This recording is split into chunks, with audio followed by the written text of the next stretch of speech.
nagkaroon ng earthquake evacuation drill ang Senate. Kanina. Ganda, nag-report yung Mojo namin, tapos sa inyo nag-report sila kung how it was done, maayos, alam nila kung papaano sanang exit points, tas may mga taong namatay ko rin mga ilaw, kailangan mag-rappel down the facade ng Senate. Anyway, ang nakikita nyo po ay yung video kung saan talagang pinuna ko po yan kanina sa Mojo namin.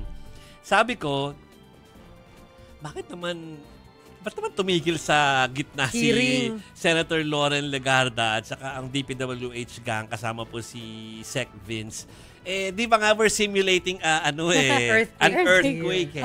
So talagang nagkaroon pa ng opportunity na sila ay tumigil doon. Pero nakita mo naman sa mukha ni Vince na parang, teka, nakaharang tayo. Kailangan din umalis dito. Kasi nga drill yan. Parang titingnan dyan kung mabilis na makakalabas ng hall ang lahat ng mga tao for safety. Yan ang mga pero ayun, chika-chika. So yun. Pero siyempre, pinapost ko po yan. Chiki, pinapost ko yan sa socials natin. Ang dami nag-react. Akala ko ang reaction dahil naging sagabal sila because of the evacuation drill. Tapos biglang nandyan sila. Hindi ay mga pumunay, teka muna. Di ba yung anak ni Senator Loren Legarda yung nagsabi na mayroong katiwalian sa DPWH? Ano kaya yung pinag-uusapan nila? Tanong ko nga sana sa'yo nag-resign, di ba? Oo. Naghihintay yung mga reporter natin para i-ambush yung mga yan after. Hindi na daw nagpa-unlock. Ay, sayang. Pero anyway, mabuti pa alamin natin doon sa pinagbantay natin na si Merrimon Reyes. Kung ano mga ganap sa Senado at kasama nga dyan, yung earthquake drill. Ikaw ba, Merrimon, agad nakalabas dyan nung earthquake drill o naharangan ka rin nila Senator Legarda?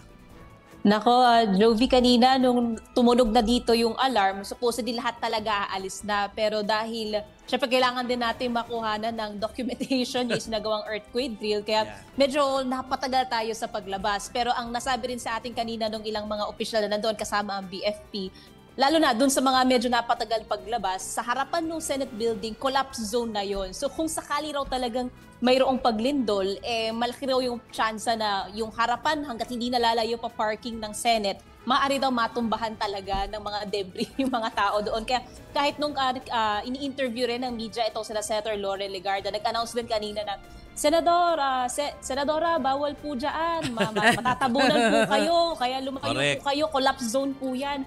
Kaya tiniis ng lahat yung init ng panahon dahil 11 a.m. ginawa yung pinaka-earthquake drill. Yeah. Anyway, kapag ka nagpa-unlock si Senadora Loren Legarda ng interview sa atin, tatanong yan sa kanya kung nawala sa isip niya na may earthquake drill. We'll just ask her. Pero alam ko na ang kinover nyo talaga dyan na Merrimon ay ang DPWH budget deliberation. Before mo ikwento yung iba pang mga bagay-bagay, alam ko nagkaroon ng kantsawan kanina Mase.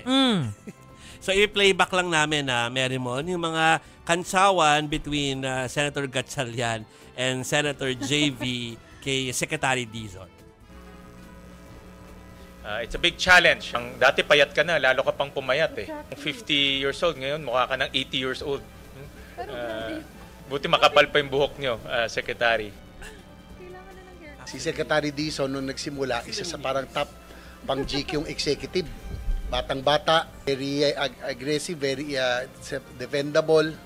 Ngayon, mukha ng nag-age na kayo ng ilang buwan pa lang. Mukha ng mad scientist. Naalala ko yung Back to the Future. Scientist. Yung buhok nyo, sabog-sabog na. Naawa ako sa... Grabe. Sabog-sabog na, no? Pero I don't envy your position right now.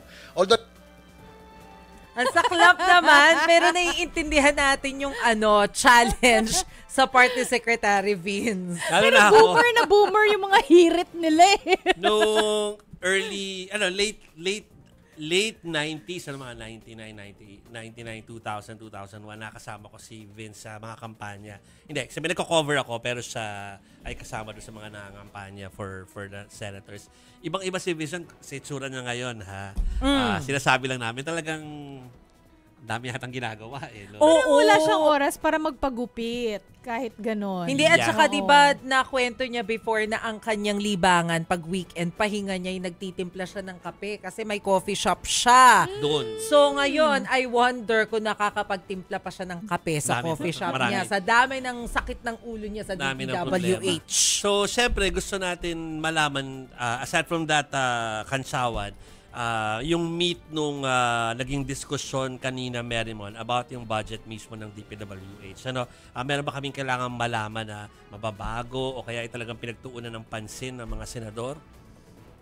Oo, tama yan. Dagdag din natin na sabi kanina ni Senator Sherwin Gatchalian, hindi niya raw nabanggit kay Sec Dizon na pagkatapos naman daw nitong hearing, from 8 years old, naging 90 years old na raw yung parang naging aura ni Sec Dizon dahil nga sa stress nitong paglilinis at pagrerepaso ng DPWH. Pero so far, doon sa proposed budget ng ahensya, originally 881.3 billion pesos siya under the NEP, pero dahil din sa review order at rekomendasyon ni Pangulong Bongbong Marcos, tinapyasan nito ng 255.5 billion pesos, kaya naging 625.8 billion pesos na lang ang proposed budget ng DPWH for 2026. Ang natanggal dyan, yung locally assisted flood control projects, pero may natira pa naman na for flood control. Yun nga lang, foreign assisted ito, 15.77 billion pesos. Sabi ni Sec Dizon na nilinis, derepaso, pero hindi pa raw perpekto ang budget ng DPWH. Yun nga lang, ang binigyan itong si Sec Dizon ng until Monday next week para magbigay pa ng mga supporting documents to justify itong kanilang proposed budget kasi may nakita pa rin na red flags itong si Senator Gatchalian, though kinomendahan niya itong si Sec Dizon na nabawasan na kahit papaano yung mga proyektong red flag o may mga questionable nga aspeto. Nakita pa rin nila na, for example, meron mga proyektong walang station number na nagsasabi yung simula at hangganan ng mga proyekto. 4,566 projects worth 201 billion pesos itong na-flag dito. May mga another red flag, duplicated projects. Bumaba naman na raw. Dati, libo-libo yung nakikita ng senador. Ngayon, naging 40 items yung mga proyekto na lang daw na kine-question. Red flag number 3, meron ding around 42 items na nakitang hinati-hati or multi-phases na mga proyekto. And red flag number 4, very critical daw ito kasi meron pa rin, kung ikukumpara sa 2025 GAA, meron pa rin daw reappearing projects at 946 projects ito worth 14 billion pesos. At ang sabi naman ni Sec Dizon dyan, tututukan nila, lilinisin daw nila itong mga kine-question on red flag na mga proyekto para raw ma-check talaga kung may issue sa mga ito na naka-item. Pero ang sabi naman ni Senator Gatchalian, kung sakali man by next week hindi ito ma-justify, maaari pang tapyasan ng 348 billion pesos ang budget ng DPWH. So around magiging 350 na lang yung maiiwang pondo. At ang sinabi pa ni Senator Lore Legarda naman, pagdating doon sa lumabas din kanina sa pagdinig na overprice or overcosting ng mga materyales, hindi raw siya pipirma doon sa panukalang pondo hanggat meron pa raw ganitong mga questionable items sa panukalang pondo. Balik sa inyo. Maiba. Oo, and syempre, Merrimon, kaya naman tayo nagiging mahigpit pagdating sa budget dahil dyan sa iniimbestigahan ng Blue Ribbon Committee. Di ba? Yung mga anomalies, insertion and all. Pero balita namin, yung mga senador gusto daw mabalik si Senator Ping Lacson as chair ng Senate Blue Ribbon. Ano ba ang pulso dyan?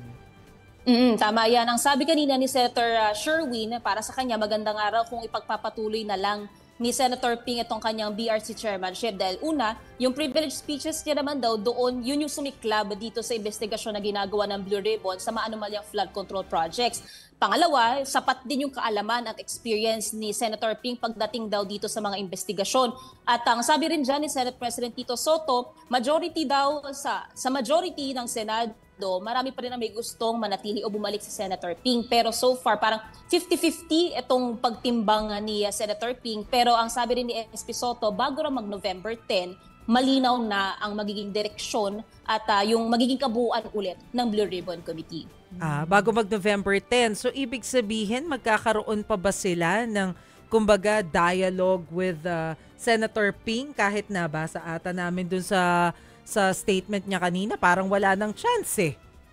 Oo, yung sabi ni SP Soto yung pinakahuli niya nasabi tungkol dyan, kailangan pa rin talagang mag-convene ng Blue Ribbon Committee para isa sa isang meeting kasama si Acting Chairman Erwin Tulfo. Doon nila paplansyahin lahat ng mga kakailanganin. Kasama na rin dyan yung possible chairmanship kasi sa ngayon hinihintay pa natin yung final call ni Senator Pia Cayetano na pinagninilayan pa rin itong chairmanship offer. Kaya Senator Risa Ontiveros, so far wala rin talagang final pang answer kung declining or inclined siya na tanggapin to. Or ito naman kay Senator Ping na maaaring bumalik. Pero yun nga nasabi ni SP Soto, so far nakikita niya 50-50 yung chances na bumalik at tanggapin ni Senator Ping itong paghihikayat sa kanya ng mayorya. Hindi naman humindi pa eh.